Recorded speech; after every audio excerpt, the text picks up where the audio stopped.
2023 നടത്തിയ SSC CGL എക്സാമിനേഷനിലെ modern Indian ഹിസ്റ്ററിയിൽ നിന്നുള്ള ക്വസ്റ്റ്യൻസ് ആണ് നമ്മൾ ഡിസ്കഷൻ എടുത്തിരിക്കുന്നത്. 2 പാർട്ടുകളായിട്ടാണ് ഈ ഡിസ്കഷൻ നിങ്ങൾക്ക് ലഭ്യമാകുന്നത്. 2022 CGL എക്സാമിനേഷനിലെ മോഡേൺ ഇന്ത്യൻ ഹിസ്റ്ററിയിൽ നിന്നുള്ള ക്വസ്റ്റ്യൻസിന്റെ ഡിസ്കഷന്റെ ലിങ്ക് താഴെ കൊടുത്തിട്ടുണ്ട് ഡിസ്ക്രിപ്ഷൻ ബോക്സിൽ. ദയവായി ആ വീഡിയോസും കാണുക. നിങ്ങളൊരു കോമ്പറ്റേറ്റീവ് എക്സാമിനേഷന് സീരിയസ് ആയി പ്രിപ്പയർ ചെയ്യുവാണെങ്കിൽ സിലബസ് കംപ്ലീഷനോടൊപ്പം തന്നെ ചെയ്യേണ്ട മറ്റൊരു കാര്യമാണ് പ്രീവിയസ് ഇയർ ക്വസ്റ്റ്യൻ പേപ്പറിന്റെ ഡിസ്കഷൻ എന്നുള്ളത്. ജസ്റ്റ് ക്വസ്റ്റ്യൻ ഡിസ്കസ് ചെയ്ത് പോയാൽ മാത്രം പോരാ, ആ ക്വസ്റ്റ്യൻസിലെ ഓരോ ഓപ്ഷൻസ് നമ്മൾ പഠിക്കണം. ഓരോ ഓപ്ഷൻസിനെ സംബന്ധിച്ച എക്സ്പ്ലനേഷൻ നമ്മൾ നോട്ടായി എഴുതി വെക്കണം. അങ്ങനെ വരികയാണെങ്കിൽ നമുക്ക് ഏത് ഏരിയയിൽ നിന്നാണ് ക്വസ്റ്റ്യൻ വരുന്നത് ഐഡന്റിഫൈ ചെയ്യാൻ സാധിക്കും. ഈ ഓപ്ഷൻസിനെ സംബന്ധിച്ച് വരുന്ന ഇൻഫർമേഷൻസ് പഠിക്കുന്ന വഴി നമുക്ക് റിവേഴ്സ് ഓസ്മോസിസ് വഴി നമുക്ക് വീണ്ടും സബ്ജക്റ്റ് പഠിക്കാൻ സാധിക്കും. അങ്ങനെ ഓപ്ഷൻ എലിമിനേഷൻ വഴിയും അല്ലെങ്കിൽ ഓപ്ഷൻ പഠിക്കുന്നത് വഴിയും നമുക്ക് കൂടുതൽ ഇൻഫർമേഷൻ ലഭിക്കുകയും അത് നമുക്ക് എക്സാമിനേഷനിൽ ഓരോ അഡീഷണൽ മാർക്ക് നേടിയെടുക്കുന്നതിന് സഹായിക്കുകയും ചെയ്യും. നമുക്ക് ഡിസ്കഷൻസിലേക്ക് കിടക്കാം.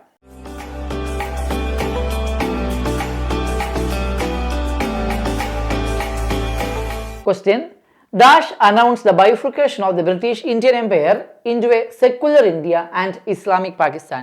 Lord Ripon, Lord Dalhousie, Lord Louis Mountbatten, Lord Curzon. നമുക്കറിയാം ഇന്ത്യയുടെ ഡിവിഷനെ കുറിച്ച് തന്നെ കാര്യമായ രീതിയിൽ ചർച്ച ചെയ്ത് തുടങ്ങുന്നത് ലാസ്റ്റ് കാലഘട്ടത്തിലാണ്, 1940s ശേഷമാണ്. അതുകൊണ്ട് തന്നെ 1940s ശേഷമുള്ള വൈസ്രോയി ആയിരിക്കണം ആൻസർ ആയിട്ട് വരേണ്ടത്. Lord Ripon, Lord Dalhousie, Lord Louis Mountbatten, Lord Curzon. Answer വന്നിരിക്കുന്നത് ലോർഡ് ലൂയിസ് മൗണ്ട്ബാറ്റൻ ആണ്. ഇന്ത്യയുടെ അവസാനത്തെ വൈസ്രോയി ആയ ലൂയിസ് മൗണ്ട്ബാറ്റൻ ആണ് ഇന്ത്യയെ സെക്കുലർ ഇന്ത്യയെന്നും ഇസ്ലാമിക് പാകിസ്ഥാനെന്നും ഡിവൈഡ് ചെയ്യാൻ വേണ്ടി തീരുമാനിച്ചത്. ഇതോടൊപ്പം തന്നെ ഈ ബാക്കിയുള്ള വൈസ്രോയ്സിൻ്റെ ഒക്കെ പ്രധാനപ്പെട്ട ഒരു ഐഡിയാസ് നമുക്ക് ഡിസ്കസ് ചെയ്തു പോകാം. Lord Ripon.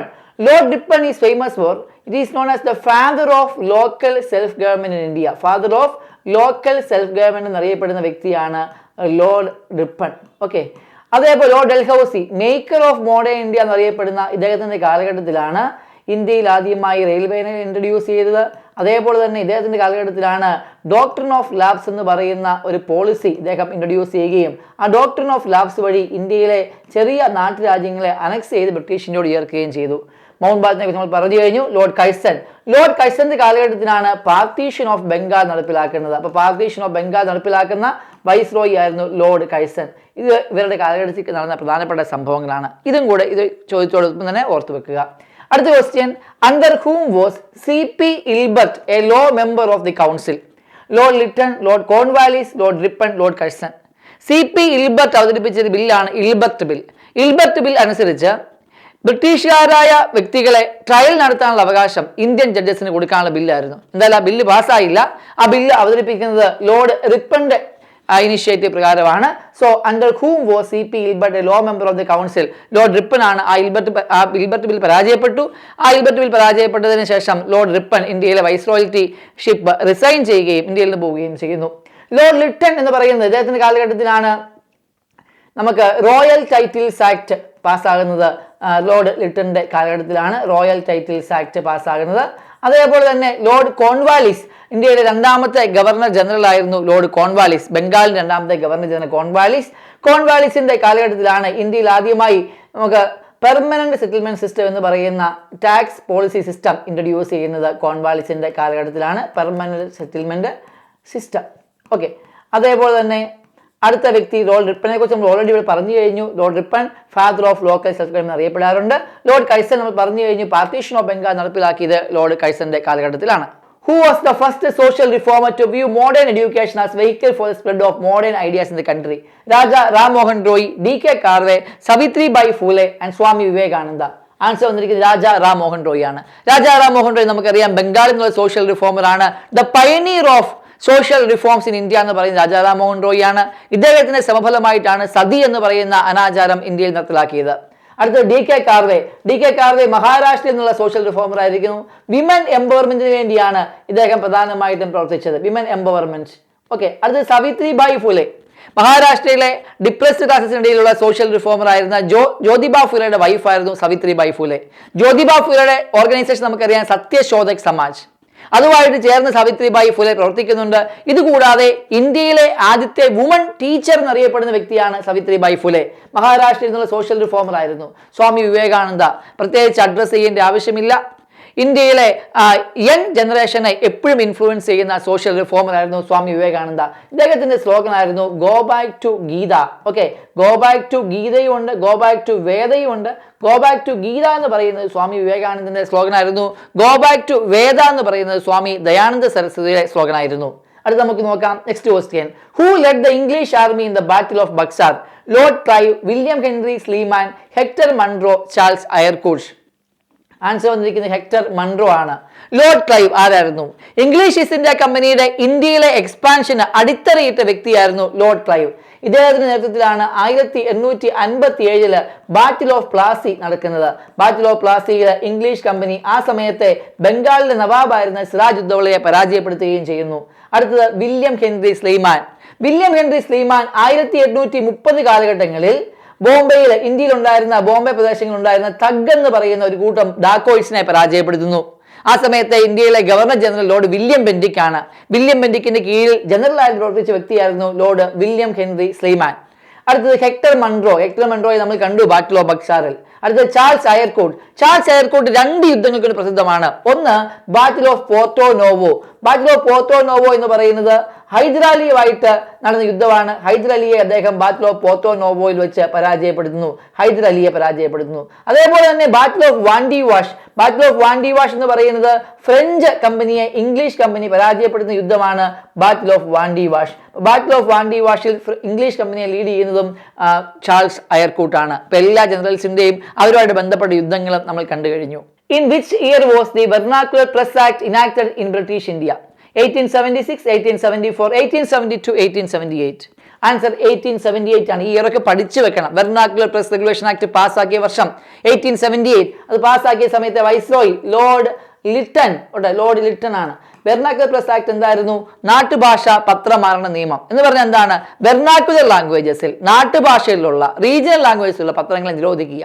ഇത് പ്രധാനമായിട്ടും കൊണ്ടുവന്നത് ആ സമയത്തെ ഒരു പൊളിറ്റിക്കൽ മാഗസിൻ ആയിരുന്ന അമൃത ബസാർ പത്രിക എന്ന് പറയുന്ന ന്യൂസ് പേപ്പർ. അമൃത ബസാർ പത്രിക. ഈ അമൃത ബസാർ പത്രിക എന്ന് പറയുന്നത് ബംഗാളി ഭാഷയിൽ പ്രസിദ്ധീകരിച്ചിരുന്ന പത്രമായിരുന്നു. ഇത് ശിശിർ കുമാർ ഘോഷ് എന്ന് പറയുന്ന വ്യക്തിയും അദ്ദേഹത്തിന്റെ സഹോദരനും ഓൺ ചെയ്തിരുന്ന പത്രമായിരുന്നു അമൃത ബസാർ പത്രിക. ഈ അമൃത ബസാർ പത്രിക ബ്രിട്ടീഷുകാരെ കുറിച്ച് കൃത്യമായി വിമർശനങ്ങൾ എഴുതി ബംഗാളി ലാംഗ്വേജിൽ. അപ്പോൾ അമൃത ബസാർ പത്രികയെ കൺട്രോൾ ചെയ്യാൻ വേണ്ടിയാണ് ശരിക്കും വെർനാക്കുലർ പ്രസ് റെഗുലേഷൻ ആക്ട് കൊണ്ടുവരുന്നത്. എന്നിരുന്നാൽ അമൃത ബസാർ പത്രിക ഓവർനൈറ്റ് ഒറ്റ രാത്രി കൊണ്ട് തന്നെ അത് ഇംഗ്ലീഷിലേക്ക് ട്രാൻസ്ലേഷൻ നടത്തുകയും അങ്ങനെ അത് ഇംഗ്ലീഷ് പത്രമായി പിറ്റേ ദിവസം മുതൽ വരികയും അങ്ങനെ വെർനാക്കുലർ പ്രസ് റെഗുലേഷൻ ആക്ടിനെ ഓവർകം ചെയ്യുകയും ചെയ്തു. ഇന്നത്തെ പോലെ കമ്പ്യൂട്ടർ സിസ്റ്റമോ ഓവർനൈറ്റ് ആയിട്ട് വലിയ ഡിജിറ്റൽ പ്രിന്റിംഗ് പ്രസ്സോ ഒന്നുമില്ല. അച്ചടി മെഷീൻസ് നിർത്തിയാണ് അന്ന് പത്രങ്ങൾ അച്ചടിച്ചുകൊണ്ടിരുന്നത്. തീർച്ചയായിട്ടും ഓവർനൈറ്റ് ആയിട്ട് തന്നെ ഇംഗ്ലീഷ് ആൽഫബറ്റിലുള്ള അച്ചടി മെഷീൻസ് നിരത്തി ഒരു പത്രം അടിച്ചിറക്കുക എന്ന് പറയുന്നത് ആ കാലഘട്ടത്തിൽ അവർ ചെയ്ത വലിയൊരു ടാസ്ക് ആയിരുന്നു. അപ്പോൾ നാട്ടുഭാഷാ പത്രമാരണ നിയമം അഥവാ വെർനാക്കുലർ പ്രസ് റെഗുലേഷൻ ആക്ട് പാസ്സായ വർഷം 1878. പാസ്സാക്കിയ വൈസ്രോയി ലോർഡ് ലിട്ടൺ. ഏത് പത്രത്തിനെ ഉദ്ദേശിച്ച വന്നത്? അമൃത ബസാർ പത്രിക. അഥവാ വെർനാക്കുലർ പ്രസ് റെഗുലേഷൻ ആക്ടിനെ ഓവർകം ചെയ്ത പത്രമായിരുന്നു ഏത്? അമൃത ബസാർ പത്രിക. അത് ഓൺ ചെയ്ത വ്യക്തിയുടെ പേര് ശിശിർ കുമാർ ഘോഷ്. അടുത്ത ക്വസ്റ്റ്യൻ നോക്കാം. Which among the following was the founder of Aligarh movement, which was largely responsible for the revival of Muslims in India? Aligarh movement founder ആരാണ്? മിർസ ഗുലാം അഹമ്മദ്, മുഹമ്മദ് ഇക്ബാൽ, അബ്ദുൽ ഗാഫർ ഖാൻ, സയ്യിദ് അഹമ്മദ് ഖാൻ. ആൻസർ സയ്യിദ് അഹമ്മദ് ഖാൻ. സയ്യിദ് അഹമ്മദ് ഖാൻ ലോഞ്ച് ചെയ്ത മൂവ്മെന്റ് ആയിരുന്നു അലിഗഡ് മൂവ്മെന്റ്. മിർസ ഗുലാം അഹമ്മദ് ആരായിരുന്നു? അഹമ്മദിയ മൂവ്മെന്റ് എന്ന് പറയുന്ന ഒരു ഇസ്ലാം റിവൈവലിസ്റ്റ് മൂവ്മെന്റിന്റെ ഫൗണ്ടർ ആയിരുന്നു Mirza Ghulam Ahmed. Ahmadiyya movement. Okay. അടുത്തത് മുഹമ്മദ് ഇക്ബാൽ ആരായിരുന്നു? ഒരു ഉറുദു പോയറ്റ് ആയിരുന്നു മുഹമ്മദ് ഇക്ബാൽ. ഇദ്ദേഹത്തിന്റെ പാർട്ടികളിലൂടെ ഇൻഫ്ലുവൻസ്ഡ് ആയിട്ടാണ് ദ ഐഡിയ ഓഫ് പാകിസ്ഥാൻ ആദ്യമായിട്ട് എമർജ് ചെയ്തത്. അതേപോലെ അബ്ദുൽ ഗാഫർ ഖാൻ ആരാണ്? ഫ്രണ്ടിയർ ഗാന്ധി എന്നറിയപ്പെടുന്ന വ്യക്തിയാണ് ഖാൻ അബ്ദുൽ ഗാഫർ ഖാൻ. ഫ്രണ്ടിയർ ഗാന്ധി. ഓക്കെ. ഈ Khan Abdul Ghaffar Khan civil disobedience movement സമയത്ത് നോർത്ത് വെസ്റ്റ് ഇന്ത്യയിൽ ശക്തമായ രീതിയിൽ മൂവ്മെന്റുകൾ നടത്തുകയും ഖുദായി ഖിദ്മത് ഗാർഡ്സ് അഥവാ റെഡ് ഷർട്ട് എന്ന് പറയുന്ന ഒരു ഓർഗനൈസേഷൻ, ഒരു ഗ്രൂപ്പ് ഓഫ് ആൾക്കാരെ ഉണ്ടാക്കുകയും അവരുടെ നേതൃത്വത്തിൽ ഈ മൂവ്മെന്റുകൾ ശക്തമായി നടത്തുകയും ചെയ്തു. അപ്പോൾ ഇന്ത്യൻ മൂവ്മെന്റിന് വേണ്ടി, ഇന്ത്യൻ നാഷണൽ മൂവ്മെന്റിന് വേണ്ടി ശക്തമായി നോർത്ത് വെസ്റ്റേൺ റീജിയനിൽ മുൻകൈ എടുത്ത വ്യക്തിയാണ് ഫ്രണ്ടിയർ ഗാന്ധി എന്നറിയപ്പെടുന്ന ഖാൻ അബ്ദുൽ ഗാഫർ ഖാൻ. സയ്യിദ് അഹമ്മദ് ഖാനെ നമ്മൾ കണ്ടു കഴിഞ്ഞു. നെക്സ്റ്റ് ക്വസ്റ്റ്യൻ നോക്കാം. R.G. Bangarkar was a popular leader of which reforming society? പ്രാർത്ഥനാ സമാജ്, ആര്യ സമാജ്, തിയോസഫിക്കൽ സൊസൈറ്റി, ബ്രഹ്മ സമാജ്. ആൻസർ പ്രാർത്ഥനാ സമാജ് ആണ്. പ്രാർത്ഥനാ സമാജ് ബോംബെ ആസ്ഥാനമാക്കി പ്രവർത്തിച്ച വെസ്റ്റേൺ ഇന്ത്യയിലെ ആദ്യത്തെ ഓർഗനൈസ്ഡ് സോഷ്യൽ റിഫോം അസോസിയേഷൻ ആയിരുന്നു പ്രാർത്ഥനാ സമാജ്. ബോംബെ ആയിരുന്നു ഹെഡ് ക്വാർട്ടേഴ്സ്. ഈ പ്രാർത്ഥനാ സമാജിന്റെ പ്രത്യേകത, അതിന്റെ ഫൗണ്ടർ ഡോക്ടർ ആത്മറാം പാണ്ഡുരംഗാണ്. ആത്മറാം പാണ്ഡുരംഗാണ് പ്രാർത്ഥനാ സമാജിന്റെ ഫൗണ്ടർ. എന്നിരുന്നാലും പ്രാർത്ഥനാ സമാജിനെ കൂടുതൽ പോപ്പുലർ ആക്കിയ വ്യക്തികൾ RG ഭണ്ഡാർക്കറും MG റാനഡയുമായിരുന്നു. ഓക്കെ, RG ഭണ്ഡാർക്കറും MG റാനഡയും അവർ പ്രാർത്ഥനാ സമാജിന്റെ ഫൗണ്ടിങ് മെമ്പേഴ്സ് ആയിരുന്നില്ല. പക്ഷെ പ്രാർത്ഥനാ സമാജ് വെസ്റ്റേൺ ഇന്ത്യയിലും അതിന്റെ ഒരു ഓഫ് ഷൂട്ടുകൾ സൗത്ത് ഇന്ത്യയിലും ഒക്കെ പ്രൊമോട്ട് ചെയ്യാൻ വേണ്ടി ഇവർക്ക് സാധിച്ചു. ആര്യ സമാജ് നമുക്കറിയാം. ആര്യ സമാജിന്റെ ഫൗണ്ടർ ആരാണ്? സ്വാമി ദയാനന്ദ സരസ്വതി ആയിരുന്നു ആര്യ സമാജിന്റെ founder. Go back to Vedas എന്നുള്ളതായിരുന്നു സ്വാമി ദയാനന്ദ സരസ്വതിയുടെ ഏറ്റവും വലിയ മുദ്രാവാക്യം. Dayananda Saraswati. Okay, theosophical society. Theosophical society ഇന്ത്യക്ക് വെളിയിൽ ഫോം ചെയ്ത ഓർഗനൈസേഷൻ ആണ്. ന്യൂയോർക്കിലാണ് ഫോം ചെയ്യുന്നത്. മാഡം ബ്ലാവസ്കിയും ക്യാപ്റ്റൻ ഒൾക്കോട്ടുമാണ് തിയോസഫിക്കൽ സൊസൈറ്റി ഫോം ചെയ്യുന്നത്. മാഡം ബ്ലാവസ്കിയും ക്യാപ്റ്റൻ ഒൾക്കോട്ടുമാണ് തിയോസഫിക്കൽ സൊസൈറ്റി ഫോം ചെയ്യുന്നത്. ഇവരാണ് ഫോം ചെയ്തത്, ന്യൂയോർക്കിലാണ് ഫോം ചെയ്തത്. ഇന്ത്യയിൽ തിയോസഫിക്കൽ സൊസൈറ്റിയുടെ ആസ്ഥാനം അടയാർ ഇൻ തമിഴ്നാടുമായിരുന്നു. എങ്കിലും തിയോസഫിക്കൽ സൊസൈറ്റി എന്ന് കേൾക്കുമ്പോൾ നമ്മുടെ മനസ്സിലേക്ക് ഓടി വരുന്ന പേര് ആരുടെയാണ്? Annie Besant. ഇന്ത്യയിൽ തിയോസഫിക്കൽ സൊസൈറ്റി ഏറ്റവും കൂടുതൽ പോപ്പുലറൈസ് ചെയ്ത വ്യക്തി ആനി ബസന്റ് ആണ്. ബ്രഹ്മസമാജിന്റെ ഫൗണ്ടർ നമുക്കറിയാം രാജാ റാം മോഹൻ റോയ് ആണ് ബ്രഹ്മസമാജ് സ്റ്റാർട്ട് ചെയ്തത്. Next, who led the revolt of 1857 in Bihar? Question, 1857 റിവോൾട്ടിൽ ബീഹാറിൽ നിന്ന് ലീഡ് ചെയ്ത ലീഡർ ആരായിരുന്നു? നമുക്കറിയാം ബീഹാറിൽ ലീഡ് ചെയ്തത് കൻവർ സിംഗ് ആണ്. ഓപ്ഷൻ സി ആണ് ആൻസർ. ആരായിരുന്നു? അസീമുള്ള. അസീമുള്ള കാൺപൂരിൽ നാനാ സാഹിബിനെയും താന്ത്യ സോപ്പിയെയും സഹായിച്ചുകൊണ്ട് വന്ന ലീഡറായിരുന്നു അസീമുള്ള.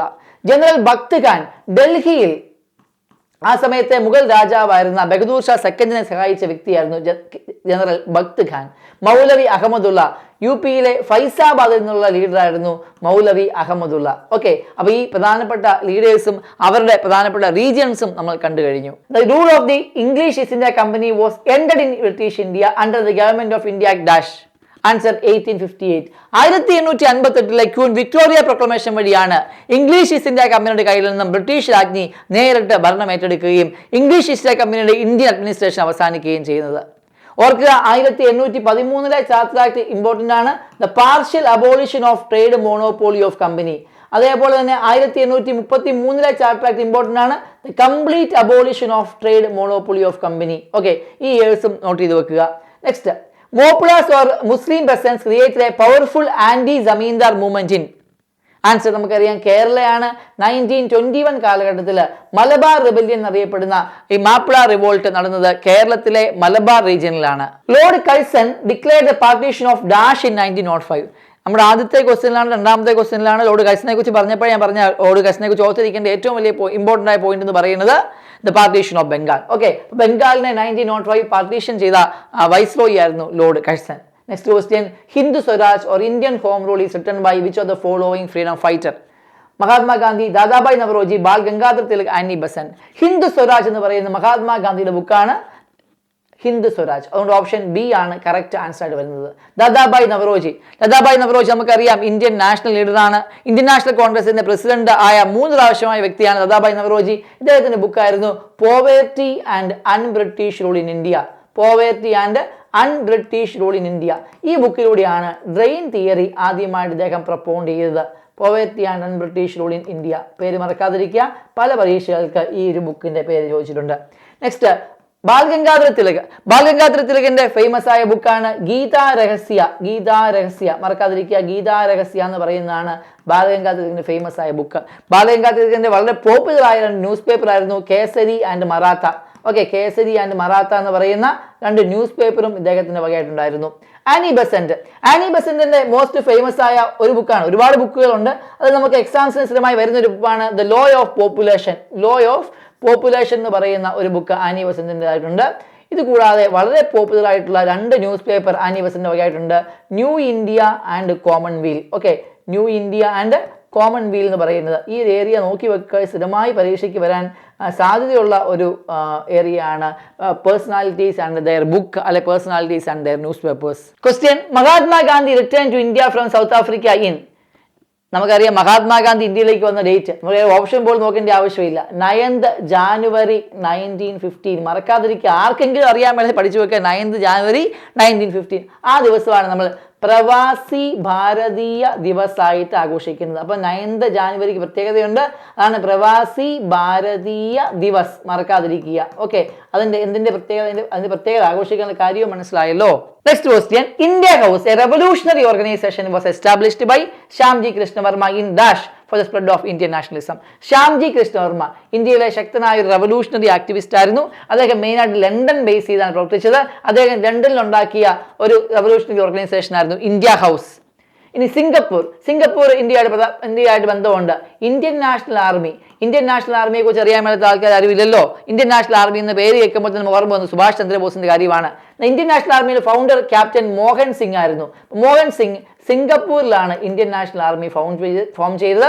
ആ ഇന്ത്യൻ നാഷണൽ ആർമി നേതൃത്വം പിന്നീട് സുഭാഷ് ചന്ദ്രബോസ് ഏറ്റെടുക്കുകയും പിന്നെ ഇന്ത്യയിൽ ഒരു ലെഗസി തന്നെ അദ്ദേഹം ക്രിയേറ്റ് ചെയ്യുകയും ചെയ്തു. അടുത്തത് സാൻ ഫ്രാൻസിസ്കോയിൽ ഫോം ചെയ്ത റെവല്യൂഷണറി ഓർഗനൈസേഷൻ ആയിരുന്നു ഗദ്ദാർ പാർട്ടി എന്ന് പറയുന്നത് ഇന്ത്യക്കാരായ ആൾക്കാർ കാനഡയിൽ താമസിച്ചിരുന്നു. അവരൊരു ആംഡ് റെവല്യൂഷനിലൂടെ ഇന്ത്യക്ക് സ്വാതന്ത്ര്യം നേടിക്കൊടുക്കാൻ ആഗ്രഹിച്ചു. അവർ ഫോം ചെയ്ത ഓർഗനൈസേഷനാണ് Ghadar party. Paris Indian society എന്ന് പറയുന്ന ഒരു ഓർഗനൈസേഷൻ പാരീസിൽ ഫോം ചെയ്യുവാണ്. ആ സമയത്ത് മാഡം ഭിക്കാജി കാമ എന്ന് പറയുന്ന റെവല്യൂഷണറി ആയിട്ടുള്ള ഒരു ആക്ടിവിസ്റ്റ് ആണ് ഫോം ചെയ്തത്. മാഡം ഭിക്കാജി കാമ ഇന്ത്യൻ റെവല്യൂഷണറി ലീഡേഴ്സിലെ ശക്തമായ സ്ത്രീ സാന്നിധ്യമായിരുന്നു മാഡം ഭിക്കാജി കാമ. അതുകൊണ്ട് തന്നെ മാഡം ഭിക്കാജി കാമയുടെ ഓർഗനൈസേഷൻ ഓർത്തിരിക്കുക, പാരീസ് ഇന്ത്യൻ സൊസൈറ്റി ഫോം ചെയ്തത് പാരീസിലാണ്. The cabinet mission came to India in Dash to discuss the ultimate transfer of power. 1946 cabinet mission ഇന്ത്യയിലെത്തുന്നത്. AV Alexander, Pethick Lawrence, Stafford Cripps എന്ന് പറയുന്ന 3 വ്യക്തികൾ, 3 ബ്രിട്ടീഷ് ക്യാബിനറ്റ് മെമ്പേഴ്സ് ചേർന്ന mission ആയിരുന്നു cabinet mission. ഇതിനെ head എന്ന് പറയുന്നത് പെട്രിക് ലോറൻസ് ആയിരുന്നു. ഈ ക്യാബിനറ്റ് മിഷന്റെ നിർദ്ദേശപ്രകാരമാണ് കോൺസ്റ്റിറ്റ്യൂവന്റ് അസംബ്ലി ഉണ്ടാക്കേണ്ടത്. അങ്ങനെയാണ് ഇന്ത്യക്ക് ഭരണഘടനാ നിർമ്മാണ സഭ ഭരണഘടന ഉണ്ടാക്കാൻ വേണ്ടി ചുമതലപ്പെടുകയും ഇന്ത്യക്ക് വേണ്ടി ഭരണഘടന ഉണ്ടാക്കപ്പെടുകയും ചെയ്യുന്നത്. 1942 ഇന്ത്യയിൽ വന്ന മിഷനായിരുന്നു ക്രിപ്സ് മിഷൻ എന്ന കാര്യവും ഈ കൂട്ടത്തിൽ ഓർത്തിരിക്കുക. ക്രിപ്സ് മിഷനെ സംബന്ധിച്ച് ഗാന്ധിജി വിളിക്കുന്നത് it was A postulated check on A crashing bank എന്നാണ്. ഇന്ത്യയെ ബ്രിട്ടന്റെ യുദ്ധ പങ്കാളിയാക്കാൻ വേണ്ടി, ഇന്ത്യയെ അണിനയിപ്പിക്കാൻ വേണ്ടി ബ്രിട്ടൻ ഇന്ത്യയിലേക്ക് അയച്ച മിഷൻ ആയിരുന്നു ക്രിപ്സ് മിഷൻ. ഒരു പരാജയമായിരുന്നു. അടുത്തത്, who among the following leaders from INC attended the second round table conference? Answer, മഹാത്മാഗാന്ധിയാണ് ഇന്ത്യൻ നാഷണൽ കോൺഗ്രസിനെ റെപ്രസെന്റ് ചെയ്ത് second round table conference attend ചെയ്തത്. 3 റൗണ്ട് ടേബിൾ കോൺഫറൻസ് ആണ് നടന്നിട്ടുള്ളത്. അതിൽ സെക്കൻഡ് റൗണ്ട് ടേബിൾ കോൺഫറൻസിൽ മാത്രമാണ് കോൺഗ്രസ് റെപ്രസെന്റേറ്റീവിനെ അയച്ചിട്ടുള്ളത്. ആ റെപ്രസെന്റേറ്റീവ് മഹാത്മാഗാന്ധി ആയിരുന്നു. 3 റൗണ്ട് ടേബിൾ കോൺഫറൻസിലും അറ്റൻഡ് ചെയ്ത പ്രമുഖനായ പേഴ്സണാലിറ്റി ആയിരുന്നു BR അംബേദ്കർ. ഡിപ്രസ്ഡ് ക്ലാസസിന്റെ റെപ്രസെന്റേറ്റീവ് ആയിട്ടാണ് അദ്ദേഹം റൗണ്ട് ടേബിൾ കോൺഫറൻസിൽ പങ്കെടുത്തത്. സുജേത കൃപലാനി ഓർത്തിരിക്കുക, ഇന്ത്യയിലെ ആദ്യത്തെ വുമൺ ചീഫ് മിനിസ്റ്റർ ആയിരുന്നു സുജേത കൃപലാനി. UPയുടെ ചീഫ് മിനിസ്റ്റർ ആയിരുന്നു Sujetha Kripalani. Next question, through which of the following organizations did Annie Besant promote the studies of ancient Indian religions, philosophies and doctrines? Already നമ്മൾ പറഞ്ഞതാണ്. That is, Annie Besant was the popular leader of Theosophical Society. ഓർത്തിരിക്കുക, theosophical സൊസൈറ്റിയുടെ founder captain ഓൾക്കോട്ടും madam ബ്ലാവസ്കി ആയിരുന്നു. എന്നാൽ ഇന്ത്യയിൽ ഇതിനെ popularise ചെയ്ത വ്യക്തി ആനി ബെസന്റ് ആയിരുന്നു. ദ യൂണിവേഴ്സൽ റിലീജിയൻ ഓഫ് മാൻ എന്ന് പറയുന്ന ഒരു കൺസെപ്റ്റ് തിയോസഫിക്കൽ സൊസൈറ്റി മുന്നോട്ട് വെച്ചു. തിയോസഫിക്കൽ സൊസൈറ്റിയുടെ ഇന്ത്യയിലെ ഹെഡ് ക്വാർട്ടേഴ്സ് അടയാറായിരുന്നു. ഇന്ത്യക്ക് വെളിയിൽ ന്യൂയോർക്കിലാണ് തിയോസഫിക്കൽ സൊസൈറ്റി ഫോം ചെയ്തത്. ആര്യ സമാജിന്റെ ഫൗണ്ടർ നമ്മൾ ഡിസ്കസ് ചെയ്തതാണ്. പരമഹംസ മണ്ഡലി മഹാരാഷ്ട്രയിൽ ഫോം ചെയ്ത സോഷ്യൽ റിഫോം ഓർഗനൈസേഷൻ ആയിരുന്നു പരമഹംസ മണ്ഡലി. ഡോക്ടർ ദഡോബ പാണ്ഡുരംഗ് ആയിരുന്നു പരമഹംസ മണ്ഡലിയുടെ ഫൗണ്ടർ. ദഡോബ പാണ്ഡുരംഗ് ആയിരുന്നു പരമഹംസ മണ്ഡലിയിലെ ഫൗണ്ടർ. ഓക്കെ, ഓർത്തിരിക്കുക, നമ്മൾ പറഞ്ഞു പ്രാർത്ഥനാ സമാജിന്റെ ഫൗണ്ടർ ആത്മറാം പാണ്ഡുരംഗ് ആയിരുന്നു. ഇത് പരമഹംസ മണ്ഡലിയാണ്. പ്രാർത്ഥനാ സമാജിന് മുമ്പ് തന്നെ മഹാരാഷ്ട്രയിൽ ഉണ്ടായിരുന്ന ഓർഗനൈസേഷൻ ആയിരുന്നു പരമഹംസ മണ്ഡലി. ഇവരൊരു ആദ്യ കാലഘട്ടങ്ങളിൽ സീക്രട്ട് ഓർഗനൈസേഷൻസ് ആയിട്ടാണ് ഇവർ ആക്ട് ചെയ്തുകൊണ്ടിരുന്നത്. പ്രാർത്ഥനാ സമാജ് ഓൾറെഡി നമ്മൾ ഡിസ്കസ് ചെയ്തതാണ്. ബോംബെയിൽ ഫോം ചെയ്ത വെസ്റ്റേൺ ഇന്ത്യയിലെ പോപ്പുലർ ആയിട്ടുള്ള ഒരു ഓർഗനൈസേഷൻ ആയിരുന്നു പ്രാർത്ഥനാ സമാജ്. ഡോക്ടർ ആത്മറാം പാണ്ഡുരംഗ് ആയിരുന്നു ഇതിന്റെ founder. Next question, where did Vivekananda participate at the world's parliament of religion? 1893 Vivekanandan world's parliament of റിലീജിയനിൽ പങ്കെടുക്കുന്നത്. ഷിക്കാഗോയിലായിരുന്നു വേൾഡ്സ് പാർലമെന്റ് ഓഫ് റിലീജിയൻ നടന്നത്. Self government or swaraj as the ultimate goal of the international congress. This declaration was made by Dadabhai Naoroji in which of the following sessions of the INC? 1906 Calcutta sessions വെച്ചിട്ടാണ് swaraj as the official goal of congress ആയി പ്രഖ്യാപിക്കുന്നത്. സ്വരാജും പൂർണ്ണ സ്വരാജും രണ്ട് concept ഉണ്ട്. പൂർണ്ണ സ്വരാജ് അഥവാ complete independence എന്ന് പറയുന്നത് കോൺഗ്രസിന്റെ ഒഫീഷ്യൽ ഗോളായി പ്രഖ്യാപിക്കുന്നത് 1929 ലാഹോർ സെഷനിൽ വെച്ചിട്ടാണ്. ആ സമയത്തെ കോൺഗ്രസിന്റെ പ്രസിഡന്റായ ജവഹർലാൽ നെഹ്റു ആയിരുന്നു പൂർണ്ണ Swaraj as the official goal of congress ആയി പ്രഖ്യാപിക്കുന്നത്.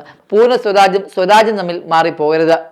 ഈ 1906 സ്വരാജ് ഡിക്ലറേഷൻ തൊട്ടടുത്ത വർഷമാണ് 1907 സൂററ്റ് സ്പ്ലിറ്റ് നടക്കുന്നത്. തൊട്ടടുത്ത വർഷം 1908 മദ്രാസ് സെഷനിൽ വെച്ചിട്ട് കോൺഗ്രസിന് ഒരു ഒഫീഷ്യൽ കോൺസ്റ്റിറ്റ്യൂഷൻ ആദ്യമായി ഫോം ചെയ്യുകയും ചെയ്യുന്നു.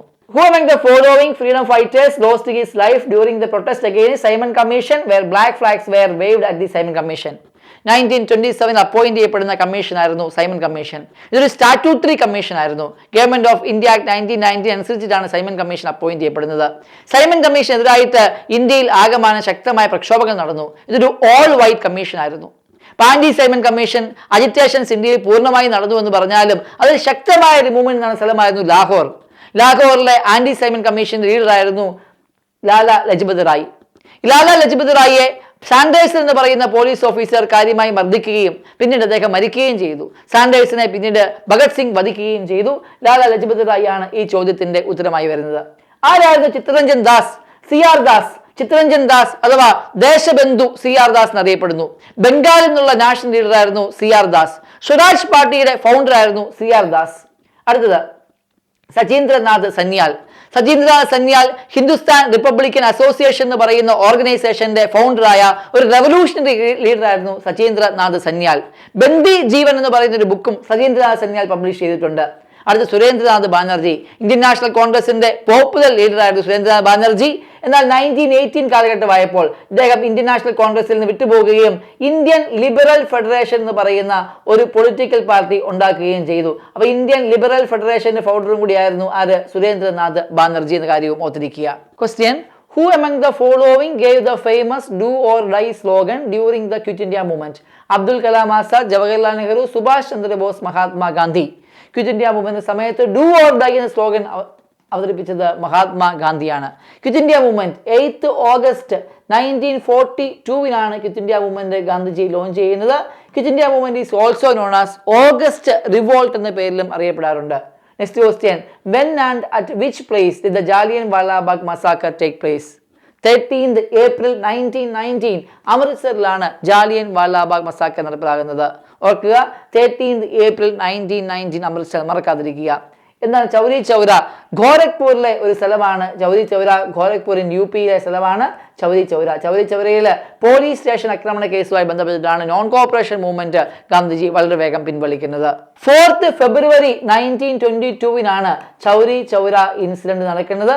ഇതിനോടനുബന്ധിച്ചിട്ടാണ് 1922 Gandhiji non cooperation movement overnight ആയിട്ട് സഡൻ ആയിട്ട് പിൻവലിക്കുന്നത്. Question: Who designed the administrative court to separate revenue administration from judicial administration? Lord Lytton, Lord Cornwallis, Lord Auckland, Warren Hastings. Answer: Lord Cornwallis. ബംഗാളിലെ രണ്ടാമത്തെ governor general ആയിരുന്നു Lord Cornwallis. ഇദ്ദേഹത്തിന്റെ കാലഘട്ടത്തിലാണ് judicial അഡ്മിനിസ്ട്രേഷനും revenue administration separate ചെയ്യാൻ വേണ്ടി ഒരു code ഇദ്ദേഹം ഉണ്ടാക്കി. ഇതിനെ കോൺവാലിസ് കോഡ് എന്നും അറിയപ്പെടാറുണ്ട്. ഇന്ത്യയിൽ പെർമനന്റ് സെറ്റിൽമെന്റ് സിസ്റ്റം നടപ്പിലാക്കിയത് Lord കോൺവാലിസിന്റെ കാലഘട്ടത്തിലായിരുന്നു. Next question: The All India Forward Bloc was founded by Dash in 1939 after resigning from the Congress presidency. 1939 All India Forward Bloc form ചെയ്തത് സുഭാഷ് ചന്ദ്രബോസ് ആയിരുന്നു. ഓൾറെഡി സുഭാഷ് ചന്ദ്രബോസിനെ കുറിച്ച് പറഞ്ഞപ്പോൾ നമ്മൾ ഡിസ്കസ് ചെയ്തതാണിത്. 1939 അദ്ദേഹം forward block form ചെയ്യുന്നത്. Subhash Chandrabose 1939 Indian national കോൺഗ്രസിന്റെ പ്രസിഡന്റായി തിരഞ്ഞെടുക്കപ്പെട്ടു. ഗാന്ധിജിയുടെ നോമിനിയായിരുന്ന പട്ടാഭി സീതാരാമയ്യയാണ് ഇലക്ഷനിലൂടെ സുഭാഷ് ചന്ദ്രബോസ് പരാജയപ്പെടുത്തിയത്. ഈ സെഷൻ ആയിരുന്നു ത്രിപുരി സെഷൻ. ത്രിപുരി ക്രൈസിസ് എന്നും ഈ പേരിൽ അറിയപ്പെടാറുണ്ട്. സുഭാഷ് ചന്ദ്രബോസ് അതുകൊണ്ട് first elected president of congress എന്നും അറിയപ്പെടാറുണ്ട്. Question: When did All India Congress formalize the demand for Purna Swaraj or full independence for India? Already നമ്മൾ ഡിസ്കസ് ചെയ്തതാണ്. സ്വരാജ് 1906 പൂർണ്ണ സ്വരാജ് 1929 ലാഹോർ സെഷൻ ബൈ ജവഹർലാൽ നെഹ്റു. 1929 ലാഹോർ സെഷന്റെ പ്രസിഡന്റായ ജവഹർലാൽ നെഹ്റു ആണ് ഇന്ത്യയുടെ ആവശ്യം പൂർണ്ണ സ്വരാജ് അഥവാ കംപ്ലീറ്റ് ഇൻഡിപെൻഡൻസ് ആണ് ഡിക്ലെയർ ചെയ്തത്.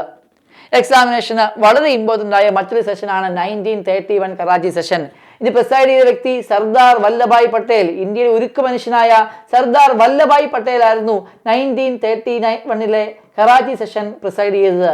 ഈ കറാച്ചി സെഷനിൽ വെച്ചിട്ടാണ് ഇന്ത്യയിൽ ന്യൂ ഇക്കണോമിക് പോളിസീസ് എന്ന് പറയുന്നൊരു പോളിസി റെസൊല്യൂഷനും ന്യൂ ഇക്കണോമിക് പോളിസി എന്ന് പറയുന്ന റെസൊല്യൂഷനും അതേപോലെ തന്നെ റെസൊല്യൂഷൻ ഓൺ ഫണ്ടമെന്റൽ റൈറ്റ്സും അവതരിപ്പിച്ചത്.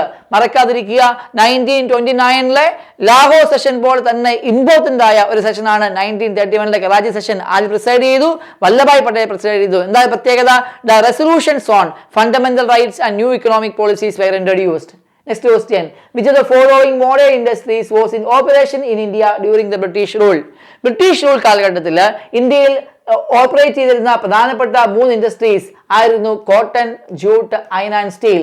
All ABC. Cotton, jute, iron and steel, all ABC വരുന്ന ഓപ്ഷൻ എ ആണ് answer. Cotton, jute, iron and steel കൂടാതെ മൈനിങ് ഒരു കാര്യമായ ഇൻഡസ്ട്രി ആയിരുന്നു. ടീ പ്ലാന്റേഷൻസ് കാര്യമായ ഇൻഡസ്ട്രി ആയിരുന്നു.